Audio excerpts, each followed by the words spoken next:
Before watch this manga, please make sure to hit the subscribe button.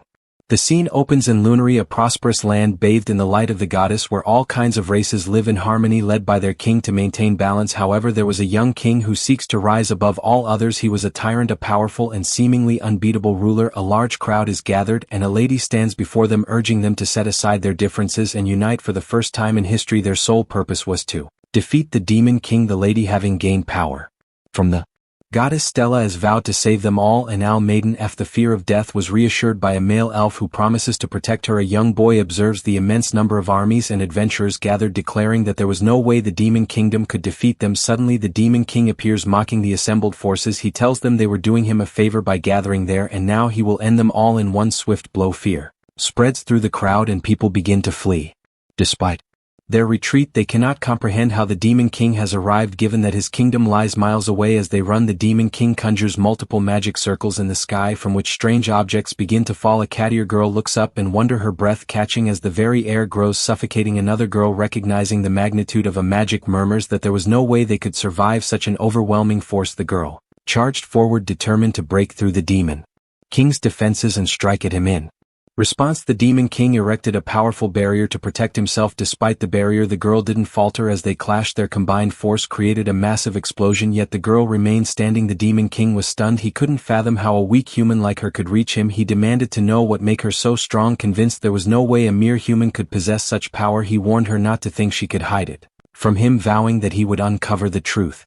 One way or another, sparks crackled around the girl as she replied, revealing that it was something the Demon King would never understand. He was baffled by the idea of something beyond his comprehension. After all, he was the Demon King. There was nothing in the world he couldn't ask. His curiosity noted him, and he questioned her once more that what could it possibly be. With unwavering resolve, the girl answered simply that it was love. The Demon King asked incredulously if she was claiming that she had broken through his specially forged bloody matter spine and dark matter barriers using nothing but the power of love. The girl blushed and shyly agreed. The Demon King felt a strange discomfort. He had no concept of love or anything related to it, his mind filled with unsettling thoughts, but he forced himself to calm down. After all, he was a demon, had sought power for centuries, and surely there must be something, anything that he heard about the power of love. For the first time his battle knowledge was challenged, but he could never let the enemy know that she was right, that he was in fact likely incapable of love and didn't even understand what it was. The girl playfully acted cute and asked if she was correct in assuming he truly didn't know what love was. The Demon King was taken aback. How could she possibly know? S began to beat on his forehead, and he snapped, insisting it was ridiculous. He was the most evil and powerful Demon King capable of anything, including love. He then referred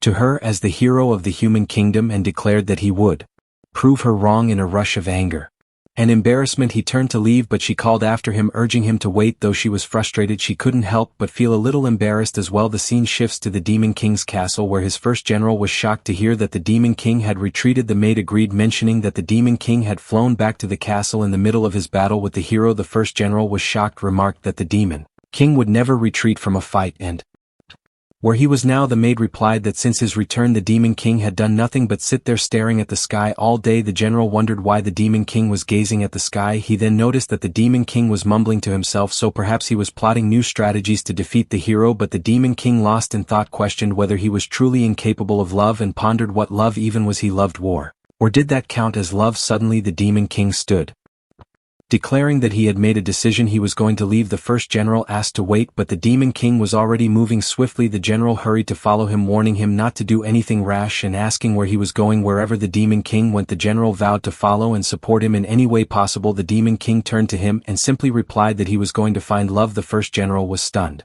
by this declaration. Taking on a human form, the Demon King traveled to the human kingdom. As he walked through the bustling market, he marveled at how easily he had infiltrated the kingdom's defenses. He sought to experience firsthand the human life. The hero was so proud of using his demon eye skill. He scanned the city and spotted a man harassing a young girl, telling her that he had liked her from the moment he laid eyes on her. He tried to reassure her, saying, "Don't be scared and let's have some fun." The Demon King understood how it was done, but he knew that nothing could replace first-hand experience. He decided to try it out immediately. Spotting a girl walking alone, he guessed she might be unaccompanied and would make the perfect target. He approached her, placing a hand on her shoulder and telling her that he had liked her ever since he first saw her. But before he could continue, the girl turned and asked at that what it was. Took his surprise. He realized it was the hero he had encountered earlier.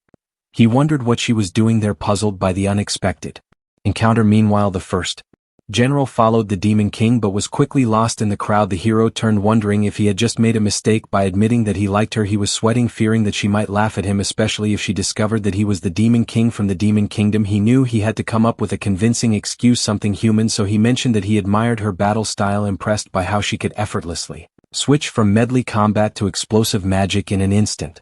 He thought any human would find that remarkable. She wondered about her battle style and asked how he knew about it. Then a realization struck her. Taking a step back, she remarked that only one person in the world knew that about her, and it was him. He had cornered her and forced her to fight with her full strength, which for the Demon King Dao was bold indeed. She felt a wave of discomfort. She wasn't mentally prepared to face the Demon King again. Thinking back to their last conversation made her cheeks flush with embarrassment. Who would say something so cheesy in real life? It was mortifying. She had spent her whole life practicing magic, swordsmanship, and combat techniques to face him, but she had never prepared herself for how to speak to him. Instead, she ended up spouting nonsense, just try and get him to stop talking. She wondered if it was all part of his trap. Maybe his last reaction had been a deception designed to catch her off guard. There was no way he would take her words seriously as expected. The Demon King knew exactly how to toy with human emotions. She murmured to herself that she could let this happen again. She called out to Goddess Stella, then focused on marking the aura around herself. Dazzle, on the other hand, thought it would be best to distance himself from her. The crowd began to wonder aloud if she was the Holy Maiden, the Lady Saint. One man agreed, saying that he could feel a warmth filling his heart. Others began to ask for her blessing, staring at her in awe as they all continued to call her the Lady Saint. She felt a sense of confusion. The crowd surrounded her, and Dazzle would feel guilty if he just left her there like that. She repeatedly asked them to move away, warned them that it was dangerous, but no one listened. She felt that she would never forgive herself if innocent people were hurt because of her presence. Just then Dazzle grabbed her hand, telling her to hold on, and with a snap he made them both vanish from the scene. They reappeared in a room. She felt dizzy, as though her head was spinning, and she wondered what was happening. She realized she was sitting on Dazzle, her eyes still closed. He asked her how long she planned to stay like that. It wasn't that she was heavy, but the situation felt a little awkward. As she opened her eyes, she quickly realized her position and pulled back, confused about where she was and what he was doing. He casually explained that he could only teleport them to the last place he had marked, and the last place he had marked was his bedroom because he had once marked it while trying to get Harry back from the bathroom in the middle of the night. Her face turned red as she wondered if she was really in his room. Dazzle confirmed, telling her that Devar was currently in his castle deep within the Demon Kingdom. She grew angry, asking if he truly expected her to believe that he was trying to help her. He insisted that it was true. In response, she summoned two shining swords with a flick of her power and declared that she would end him right now. Meanwhile, outside Dazzle's bedroom, the maid heard the sounds and recognized his voice. She opened the door, apologizing and excusing herself, saying she thought he was going on a trip. What she saw made her stop in her tracks. The girl was with Dazzle, demanding that the Demon King let her go. The girl accused him of trying to play dirty, setting her up and attempting to lock her away in his dungeon. Dale, somewhat puzzled, wondered why she would think such things. He could easily dominate her without resorting to any event. The maid, blushing from the awkwardness of the situation, quickly rushed out, apologizing for interrupting, claiming she hadn't known he was engaged in such activities. Dazzle, still confused, wondered what exactly the maid thought was happening. The scene shifted to the human kingdom, where the girl had finally returned and had been quite the ordeal, and she thought she could spend some time sightseeing in the town after representing the Holy Church at the exhausting noble meeting. Instead, she had encountered the Demon King. She lay down on her bed, reflecting on the encounter. The Demon King had acted as if he wanted to fight, but she hadn't even drawn her sword. She wondered what his intentions were. Was there another trick in his mind? After losing her resolve to fight, she had decided to leave the long journey flying from the Demon Kingdom to the Human Kingdom, and dealing with the demon had drained her. However, she was relieved that the academy would be starting the next day, at least within the Holy Church grounds. Away from Dazzle's demonic presence, she could find some peace the next day at the Goddess Stella Academy, the educational institute of the Holy Church. She stood in the corridor, feeling incredibly sleepy. She had spent the entire night searching for the Demon King, but he had vanished as quickly as he appeared. As she looked around, she noticed a crowd gathered below. Curious, she wondered what was going on. A girl nearby explained that it was the new admission day, and she had heard that many talented young people had signed up, inspired by the Lady Saint. She laughed at herself, thinking that as a saint she wasn't supposed to enroll in the academy.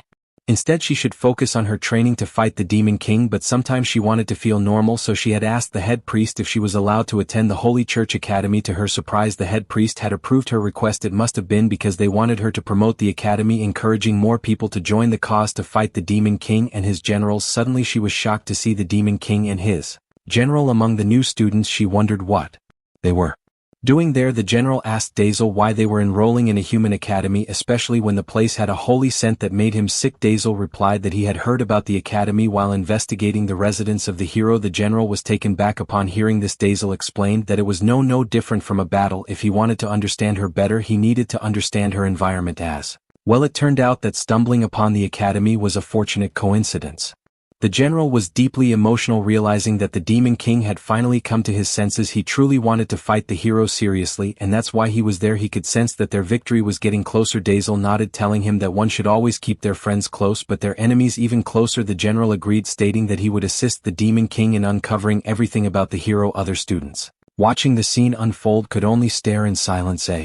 A lady stepped forward to announce that before they could start the test, everyone would need to give an offering to Goddess Stella. Both Dazel and his general exchanged glances, noticing the stark separation in the social classes. Dale glanced at a purple crystal and thought it should be good enough. He placed it on the table, followed by several more, which shocked the priest. The general understood their reaction. The crystals were the highest quality materials, super rare gems that could turn weapons into legendary artifacts. Dal's wealth alone far surpassed that of the entire human kingdom. Even during their most prosperous years, he belonged in the finest seat, far beyond what humans could offer. The two priests hurriedly moved to destroy the forbidden objects from the demon land of the lady, instructed them to simply burn them, declaring them unholy. Dazel and his general, however, watched as they were placed in the Law of Rings. The time came for the participants to fire at the targets. A boy went first, hitting all of them perfectly with ease, and casually mentioning that it was nothing. His peers praised him, calling him the best. The general noted that for the higher offering students the distance was only 10 m, while for the Law of Rings it was 100 m. He thought to himself that it was clearly easier for those who had given larger offerings, and he wondered about the humans' obsession with social standing. The priest called for the next participant, Dazel. He had to hit the target from 100 m away. The boy before him wished him good luck. The general glanced at the boy, thinking he should know his place there. Meanwhile, Dazel observed the girls, who were openly expressing her admiration for the boy, telling him that they loved him. Dazel thought to himself that in order to receive such affection a person must prove their competence, even if they were poor. If that was the case, then he would take the test seriously and give it his all without hesitation. Dazel used Meteor Storm to attack the targets. The meteors were enormous, causing a W of shock among the onlookers at the sight of such ancient magic. The general turned to Dale and remarked that it was only a level 1 mere storm, though it looked far more significant due to its sheer power. Just then the hero girl arrived, using her sanctuary banishment to protect the building. She created a barrier that blocked the meteor storm, preventing it from causing any damage. She then stormed toward Dazel, anger evident in her eyes, and grabbed him by the collar. She asked what he wanted. Dazel referred to her simply as Hero.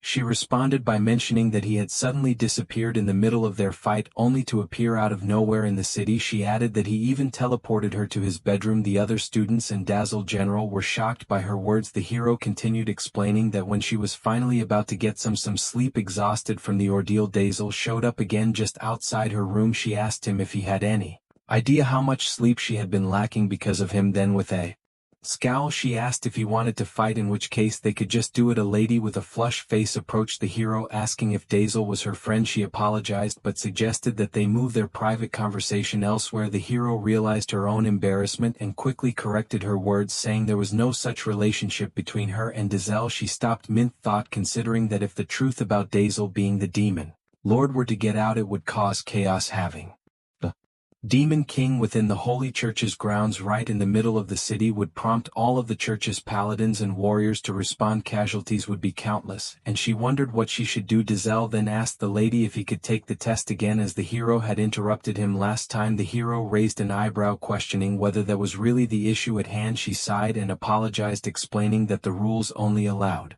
for one attempt. However, since he was apparently in a close relationship with the hero, she would allow him to pass the test. She also mentioned that with such a powerful meteor attack they could easily wipe out the Demon King's army. Dazel remarked that his relationship with the hero was whatever she thought it was. Just then the general stepped in, mentioning that he was also acquainted with the Cairo and that he too could summon a meteor. He mused that he couldn't let the hero fail the test, especially since he had to stay close to his king. A few days later, both Dazel and the general were dressed in their school Uniforms, and Dazel looked surprisingly good in it. He simply replied that it was just a uniform. Suddenly the general noticed the symbol of the Holy Church near Dale's face on the clothes. When Dazel pointed out that there was one on the general's uniform as well, the general quickly brushed it off. Dazel observed that everyone was staring at him. The general commented that it was because he had displayed such a magnificent meteor storm, and it was obvious the humans were admiring him. Dazel wondered if that was truly the case. However, he sensed something different from the kind of admiration the other students had shown him during the test. The general was right in thinking that the people's views were quite different. They were angry at Daz for taking the hero to his room, and they suspected that he had intimidated the examiner into allowing him to enroll without making an offering. They saw it as a dirty tactic, and murmurs of discontent spread among the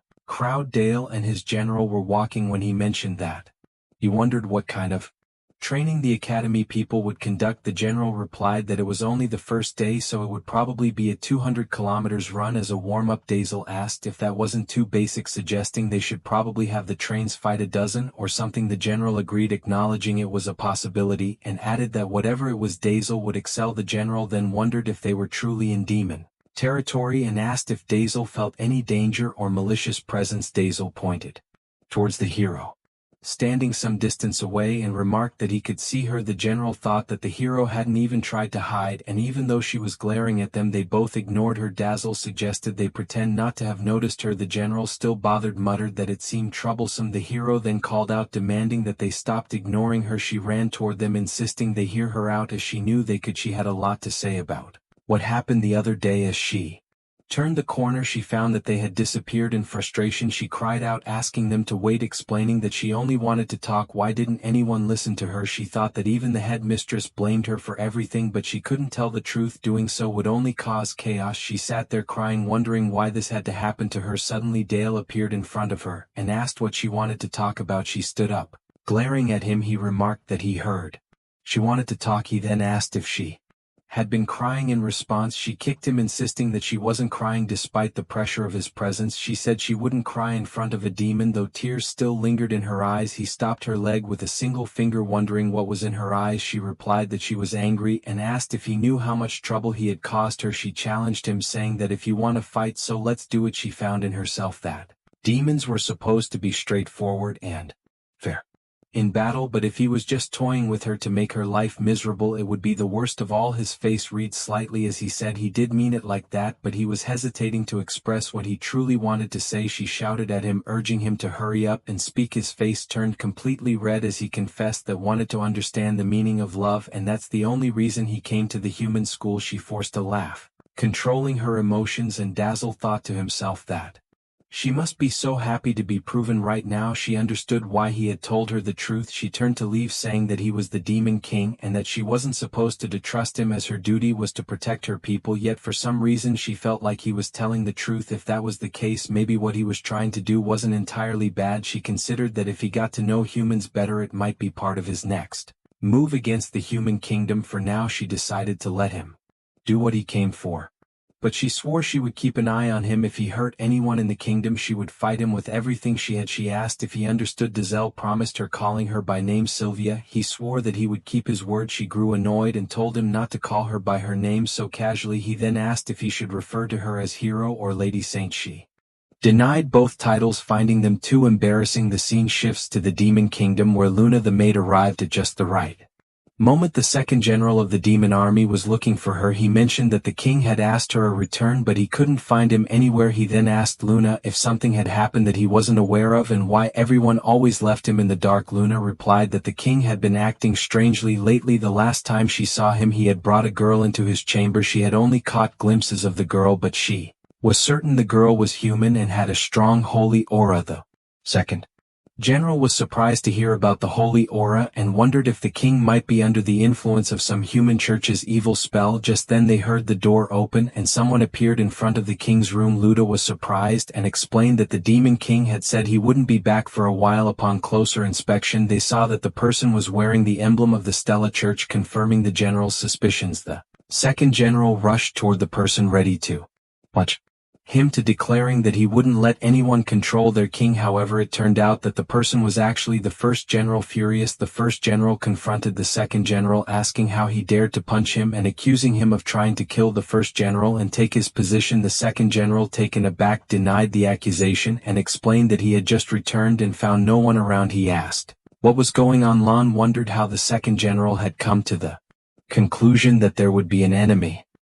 He explained that he had been teleported there by the king and expressed confidence in his assessment. The Lan then said something to the second general that caught him off guard. The second general was surprised to hear about the secret infiltration of the enemy's base. Leverian agreed, stating that it was indeed dangerous and that he would accompany the king alone. He then gave a lecture boasting that he was the best of all the 7 generals and always invited everywhere. He asked the second general to remember the time when the king entrusted the front lines to him, and then continued saying many other things. The second general jokingly mentioned that if both of them were gone he would take the demon king's throne, but the first general immediately shouted at him, warning him not to think such things as they were not dead yet. The scene then shifts to the human kingdom at Goddess Stella Academy, where Dazel and Lan were walking. Dazel received a notice and mentioned that he was late the previous day and hadn't yet understood the class system at the Academy. Lan apologized for not being able to accompany his king to the new student ceremony. Dazel reassured him, saying not to worry about it. He admitted that it was his fault for forgetting to teleport Lan back. Lan mentioned that at the Academy students were free to choose their job classes, and he was flattered that Dazel had chosen the same class as him. He asked what job class Dazel had selected. Dazel replied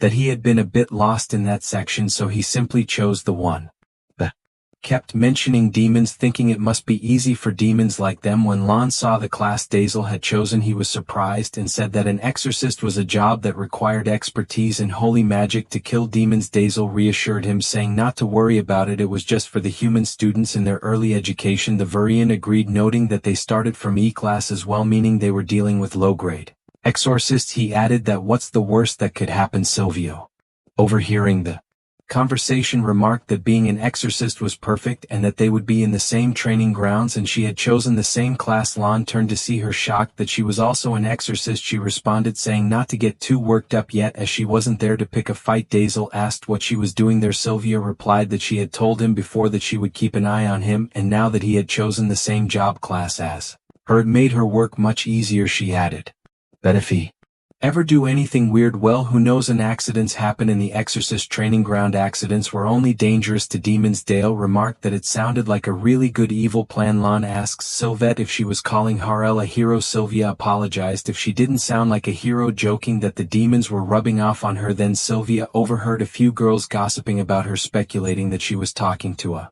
boy and wondering if he was her boyfriend. She felt embarrassed to hear this and turned to Dazel, telling him to mark her words and not do anything stupid, weird, or suspicious. She emphasized that no one could ever learn who he truly was. Dazel then asked who she thought she was talking to, and noting that they were the 2 strongest demons in the world and blending in among humans was a breeze. Lan thought about Dale's words. Sylvia agreed, and as the bell rang she noted that it was time for the morning prayer. Dazel wondered aloud about the morning prayer at 7 o'clock am. The time for prayer had arrived inside Goddess Estella Academic Church. As they were all present, Sylvia noticed that Dale and Lan both seemed to feel an unexpected warmth inside. Realizing it was definitely not a breeze after the prayer, the 2 boys were walking down the corridor. One of them had a job for the next hour, and the other boy replied that he had become the paladin, his armor animated, and that he could stay safe even against strong demons. The first boy agreed, saying that he wanted to become an exorcist and thought it would be cool to use multiple magic combos. Since he was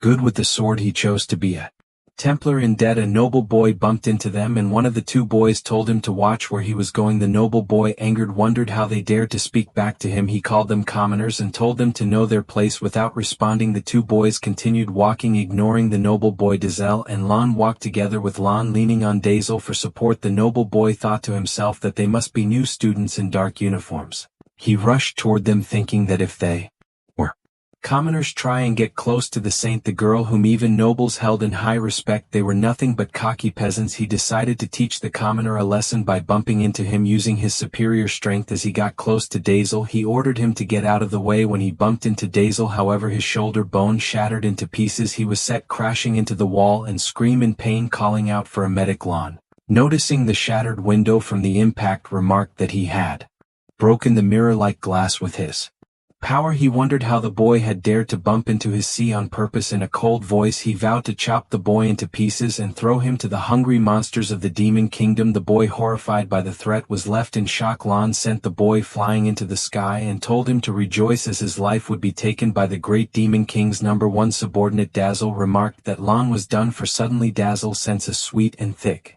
holy aura along with the sound of footsteps in a voice. A girl walked alongside Sylvia and asked her why she was smiling. Was something good happening? Sylvia replied that she was excited for her exorcist class and wondered what kind of lesson they would give to the civilians. Dazzle reminded Sylvia of her earlier words, saying that if she saw him hurting anyone she would continue to fight with everything she had. As Lan prepared to attack the boy, Doll activated his hyper-acceleration, which would only take a second, but with Sylvia so close, Dazzle worried that he might not make it in time. If he failed, Sylvia would kick him out of the academy and he would lose his only chance to study about love. With no other choice, he used Let 5 ancient dark magic to control time and space, making Lan and the boy vanish. Just as Sylvia arrived, Sylvia turned to the girl and told her that she was already so skilled at support and healing she would probably get bored in the priest job class. The girl responded, saying that Sylvia was the one who should join the same class as her. For a change, she admitted that she was terrible at making new friends and might get lonely if she was left all alone. Sylvia wondered why she had felt a very strong surge of dark magic just a moment ago. She then told herself that she couldn't let her guard down as she had a strong reason to stay in the exorcist class. She stared at Dazzle, who seemed surprised to see her there. She asked him what he was up to. Dazzle was sweating heavily and wondered why she thought he was involved in something. He thought himself that no matter how idiotic Sidar might seem, he was still the Demon King, and there were possibilities that everything was an act hiding some ulterior motive. If that was the case, Sylvia decided she would scan the entire academy grounds for any traces of dark magic. She activated her enhanced holy senses to check every corner of the academy. Her friend wondered why Sylvia had activated her skills. Sylvia thought it was better to be cautious and decided to use all her holy skill buffs to protect the academy and its inhabitants from any potential dark magic. She invoked Atonement, Guardian Spirit, Divine Song, Angel's Mercy, Radiance, Expero, Hand of Gladius, and the Rite of Redemption. All the students started glowing, wondering if it was the power of the holy light. When Gil felt blessed, all of a sudden a boy remarked that it was the power of the Lady Saint. Another boy wondered aloud if they were under attack. A student ran ahead telling everyone to prepare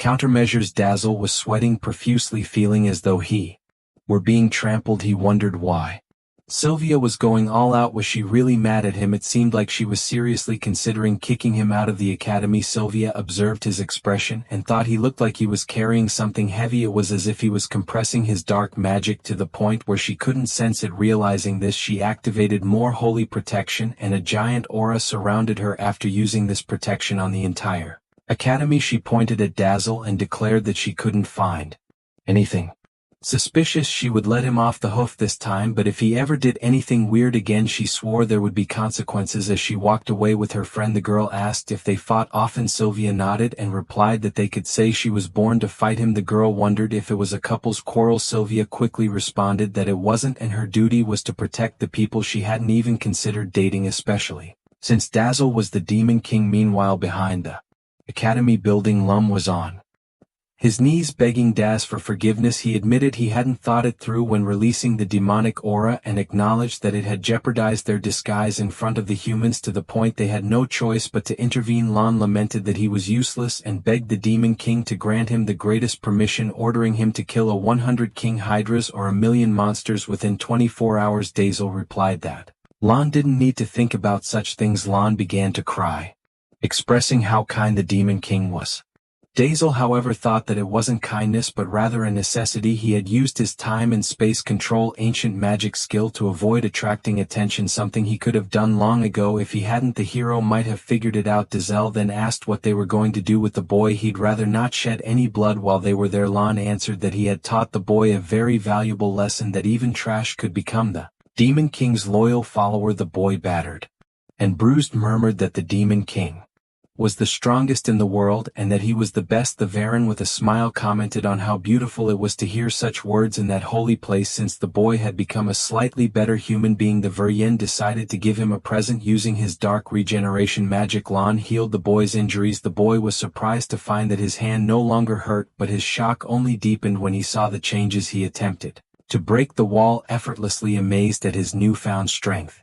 Lan looked on and asked if the boy found it impressive. He had upgraded the boy's hand, granting him the power of a demon so that he wouldn't embarrass himself as the Demon King's devoted follower. The boy, amazed by the power in his new demon hand, lifted a massive tree effortlessly. He exclaimed that it was so strong and he could destroy anything with that, and that was so cool. Dazzle watched with fascination, realizing that humans too crave power. It was truly an intriguing sight. The boy, caught up in his newfound strength, thought to himself that this was the way he could easily rise to the rank of Knight of the Church. However, as long as he had that demon hand, he feared the Church would kill him before he could accomplish anything, leaving him deeply worried about his future. Meanwhile, the scene shifted to the Demon Castle that same night where Lan spoke to Luna. He told that it was his first time experiencing Dazzle's control over time and space, and the sensation left him both awed and unsettled. At the Demon Castle, Dazzle and Levan assumed their human forms. Dazzle turned to Lan and reminded him to maintain their cover with the humans, asking if he was ready. When Lan agreed, Dazzle cast the teleportation spell. Lan couldn't help but think that no general had ever traveled through teleportation as much as he had. Dazzle suggested they head to the human kingdom, and in an instant they both materialized as in a bustling market. The people were taken back, murmuring in disbelief as they wondered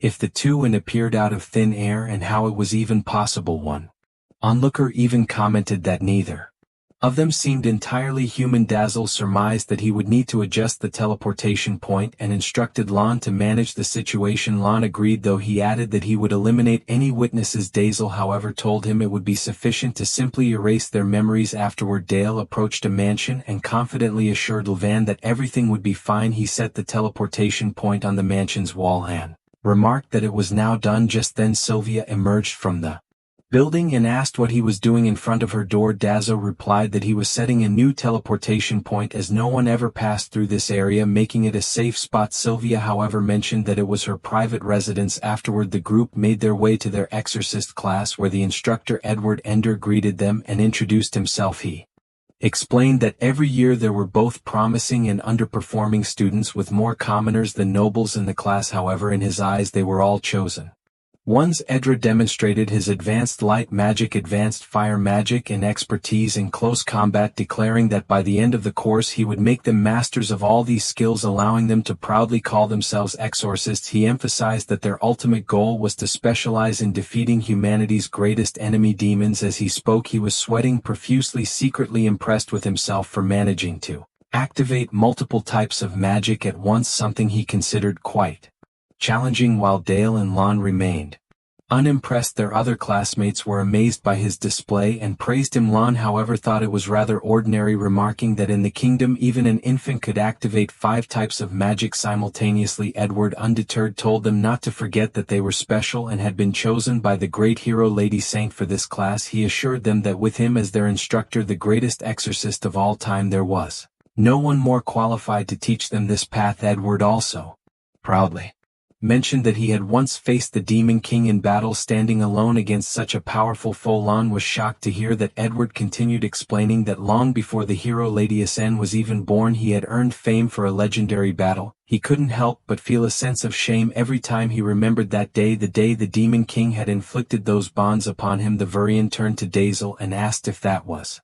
true, wondering why he had never heard of this man before. Dazzle too was unaware of who Edward was. Edward went on to say that everyone knew about the infamous Battle of Twin Valley, and he could still recall it vividly. Even after 25 years, he remembered the terror he felt when the Demon King unleashed that joyful attack. At that moment, Dazzle finally recognized Edward. Thean, still skeptical, asked if it was really true. He mentioned that he had read everything about the wars Dazzle had fought in and followed his actions down to the smallest detail, but there was no mention of such a man. Dazzle replied that he Remembered hearing about Edward from the soldiers a few years ago, recalling how Edward had trembled in fear during that time. Leverian remarked that it was impressive how Dazzle could even remember the most trivial details about someone. Dazzle brushed it off, saying it was nothing. Meanwhile, Sylvia, intrigued by their conversation, wondered what those two were so excitedly chatting about. She suspected they were likely plotting some evil scheme. Ever then called for the group to gather, holding up a blue stone. He explained that he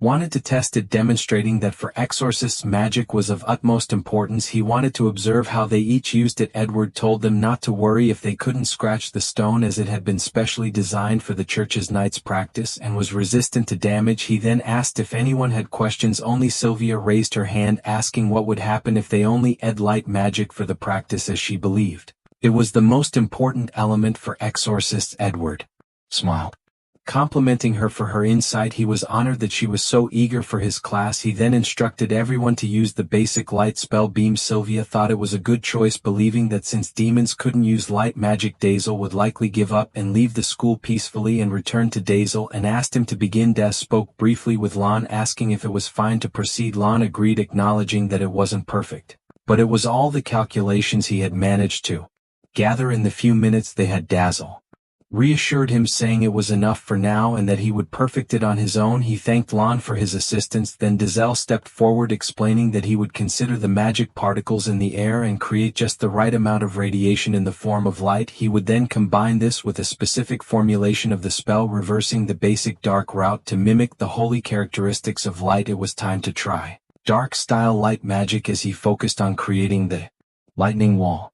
In his hand, the pressure built up so intensely that it left Lon in awe. Sylvia too was stunned by the sight. The instructor, along with the other students, was stunned by the sight. Sylvia feared that the light magic created by the Demon King could lead to a catastrophe, and she knew she had to act as Dale was preparing to unleash his attacks. Sylvia summoned her strongest power to halt it. The Varen, observing her actions, understood that she intended to ruin Dahl's grand moment, so he had to stop her from taking any further action.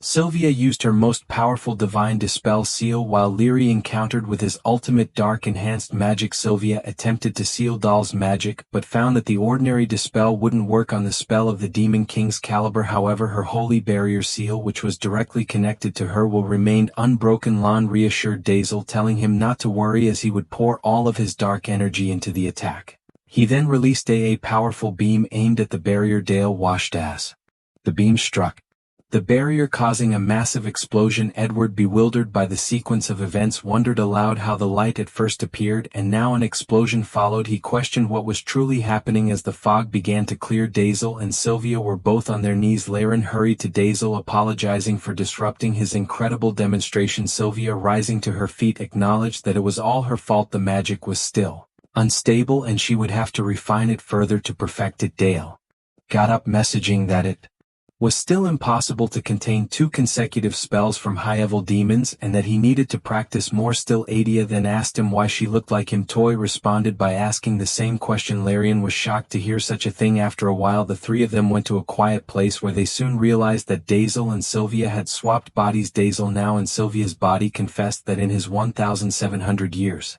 of life, this was the first time he had experienced such a magical rebound.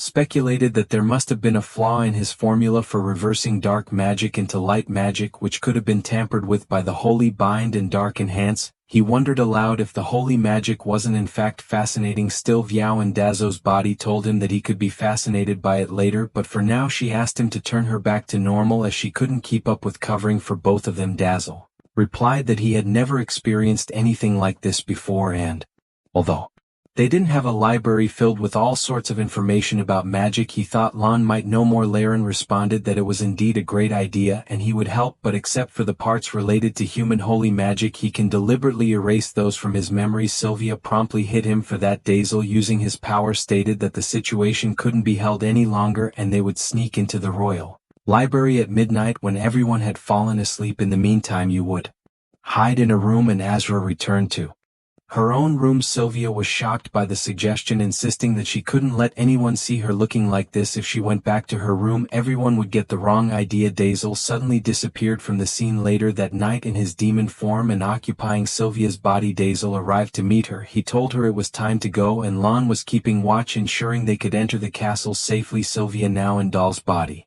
remarked that he had finally arrived, and since no one was around, they were safe to proceed. As she glanced at her real body dressed in the unusual attire, she inquired about it. Dale explained that it was his usual clothing when he was at home and that her clothes weren't practical for combat. She asked why anyone would wear combat attire at home. Gazelle responded that they didn't have much time, so he would teleport them both. Sylvia asked him to wait, but he grabbed her hand and they both teleported to Dazzle's bedroom. Dazzle opened the door, urging Sylvia to enter quickly before anyone saw them. However, Luna was standing right by the door. The moment it opened, she froze and the door quickly shut again. Both Dale and Sylvia broke into a cold sweat. Luna, unsure of what she had just witnessed, wondered if she had misinterpreted the situation. She decided to retreat before anyone noticed her and apologized, saying she would pretend she hadn't seen anything. As they both entered the library, Sylvia quickly realized that their efforts were in vain. Dazo replied that they had simply found ways not to reverse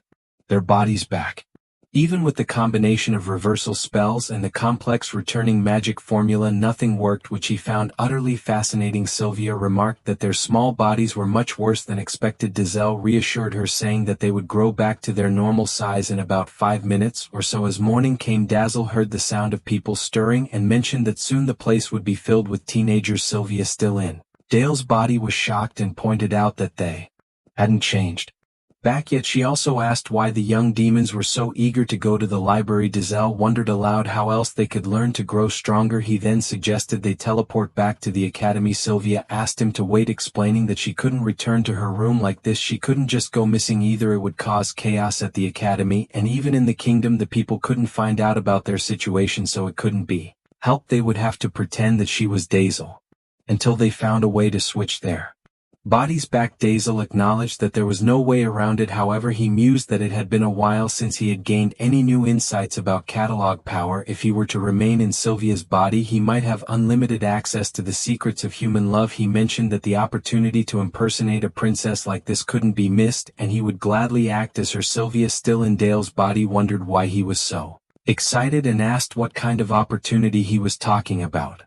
Dazel apologized, explaining that he couldn't share the details as she would probably get in his way. Sylvie replied that his words were becoming more suspicious by the moment. Unbeknownst to them, someone had been listening to their conversation while hiding nearby. Sylvia, still in Dazo's body, marveled at the situation. She felt the body was exceptionally sturdy, filled with a strong flow of magic, as expected of someone called unbeatable. Dazel must have worked incredibly hard to achieve this level of power. Then she realized what she was thinking and quickly corrected herself. She shouldn't be PRNG her enemy, but it was difficult to stop herself, especially when she hadn't even seen his body. She wondered how he had changed so seamlessly without looking at her body, but Dazel and Sylvia's body snapped his fingers and changed back in an instant afterward. He used his power, thinking that even in such a small body his magic, such as teleportation, could still be withstood without issue. The flow of power was immense. Sylvia realized how much Dazel must have practiced. Every engagement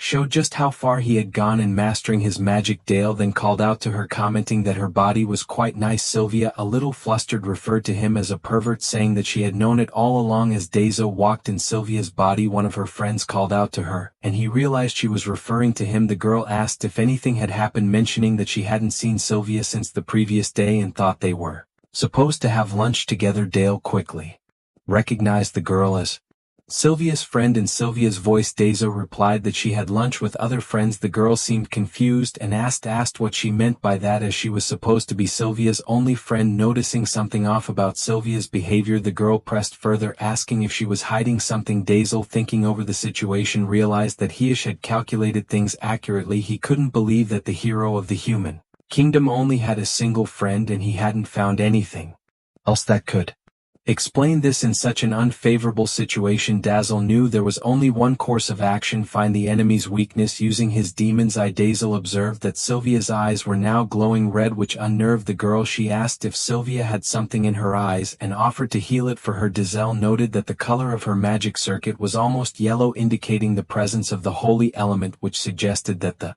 girl might belong to a support type class. Just then Dazzle spotted Lan, who appeared unwell after the morning prayer. It seemed like a fortunate coincidence. After that, the girl pointed to Lan, telling Dale that he appeared unwell and she wanted to help him. The girl agreed, and upon seeing Lan she called out to him asking if he was okay. Lan looked at Dazzle, who subtly indicated something, and wondered what his king was trying to communicate. Dazzle, thinking quickly, decided that Lion should keep the girl occupied and prevent her from getting a closer. Lan, understanding the silence, realized that the girl posed a potential threat and decided to handle her accordingly. He was surprised that such a tiny girl could pose such a danger to his king. Lan then asked the girl what made her so special, urging her to tell him everything about herself. Dazzle, though not entirely sure what Lan was saying to the girl, was satisfied that he was keeping her distracted. On the other hand, Sylvia and Dale's body lay on the floor trembling. Anne wondered what was wrong with her body. It felt like she was burning from the inside. She quickly realized what had happened when a demon was forced to do the morning prayer. Their body underwent a reaction. She couldn't understand why Dazzle had gone so far for something as trivial as love. After all, wasn't he the Demon King, the most feared being in the world? He shouldn't take her words so seriously. She knew she had to get out of the church. Eventually she confronted him, demanding he had admit that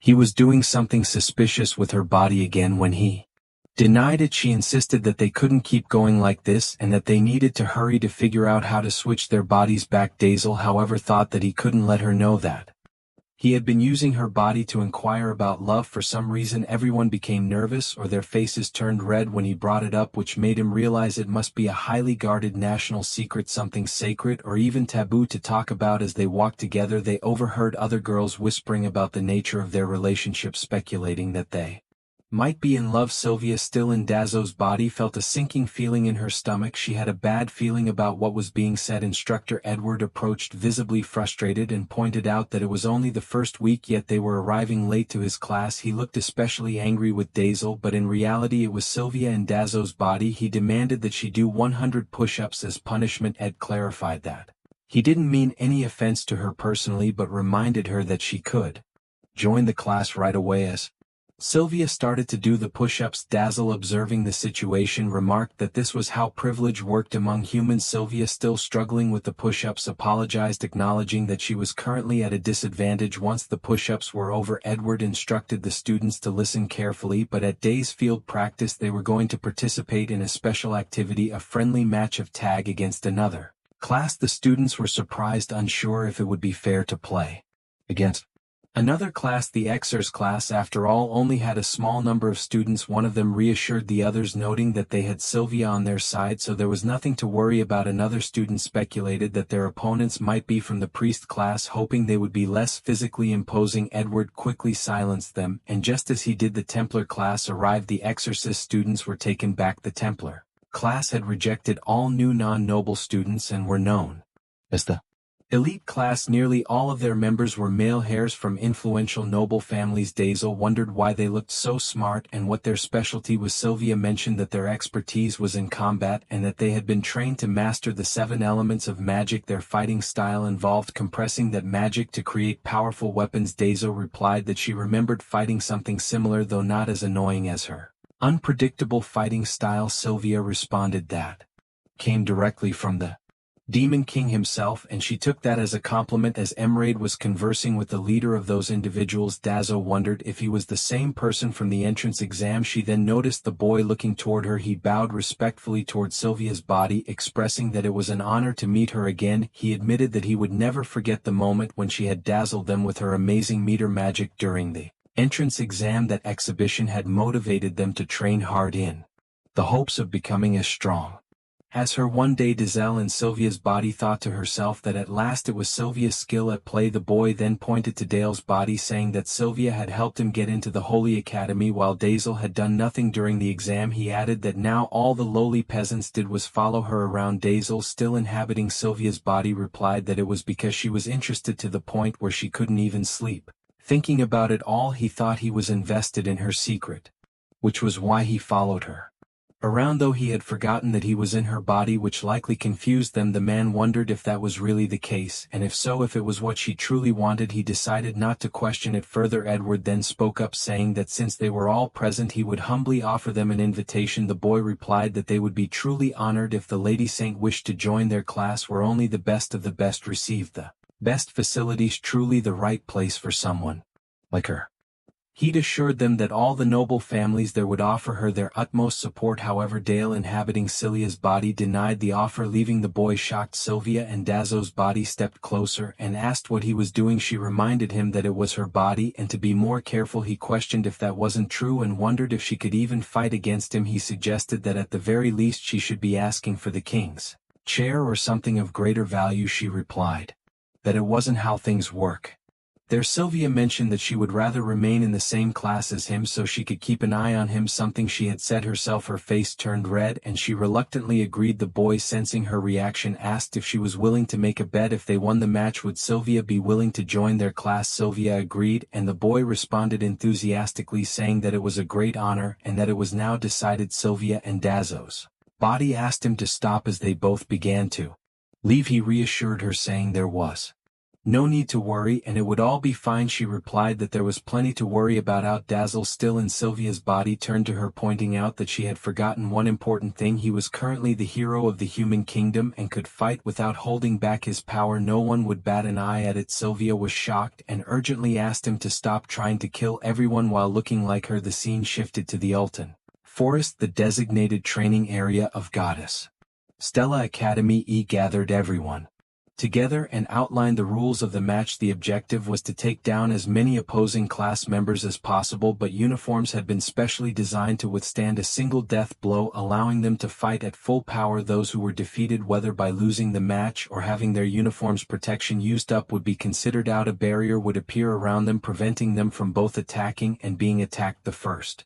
class will eliminate half of the opposing team would be declared the winner. There were 42 students in the Templar class, while the Exorcist class had only 9 students. Edward instructed everyone to take their positions and made it clear that he wouldn't entertain any complaints. Sylvia observed the superior boy among their opponents and remarked that he must have set things up with the instructor earlier, which explained his confidence. Dazelle wondered if that were true and noted that humans had a tendency to take indirect approaches. It couldn't be helped, though. Likely would it cover for their lack of power? Sylvia pondered this lack of power and noted that their team seemed to be in the same situation. Edward then directed the Exorcist class to the east side of the forest, the Templar class to the west, and declared to let's begin the match. Dazelle mentioned that he didn't like seeing low morale in his army, but it couldn't be helped. The Averian asked him to wait. Without hesitation, Dazelle used his rampage skill, and suddenly his soldiers were filled with a surge of rage. He declared that he had developed an intense thirst to eliminate the Templar class. Sylvia quickly intervened, dispelling Dazzo's power by telling him not to use the dark buff skill on their classmates. Dazelle then conjured several magic circles, determined to end the match quickly on his own as he prepared to unleash his soul crusher attack, making the magic circle appear in the sky. Leg asked if he was attempting to